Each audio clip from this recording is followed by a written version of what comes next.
Iran విషయంలో చైనానే భయపడిపోతుంది జరిగేటటువంటి పరిణామాల పట్ల. అందుకనే ఇరాన్లో ఉన్నటువంటి చైనీయులందరినీ వచ్చేయమంటుంది. అమెరికా ఏ క్షణంలో పెద్ద దాడి చేస్తుందో తెలియదు.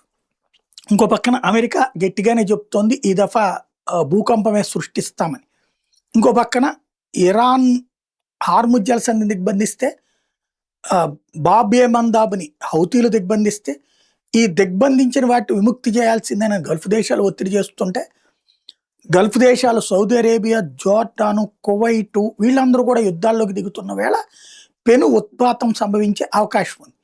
ఈ నేపథ్యంలో అవసరమైతే అణుబాంబులు కూడా వేస్తారు అన్నటువంటి చర్చ జరుగుతుంటే, అణుబాంబు కనుక ఇరాన్ మీద ఒక్క అణుబాంబు పడ్డా ఆటోమేటిక్గా మా అణుబాంబు వచ్చి అమెరికా మీద పడుతుంది, నేరుగా అమెరికానే టార్గెట్ చేస్తాం, అమెరికా దేశం మీదనే దాడి చేస్తాం అని ప్రకటించింది ఇప్పుడు ఉత్తర కొరియా అధ్యక్షుడు కిమ్. 48 గంటల్లో మేము కొడతాము, ఇజ్రాయెల్ రాజధాని టెల్ అవీవ్, అమెరికాకి సంబంధించి వాషింగ్టన్ డీసీని కొట్టేస్తామని చెప్తుంది.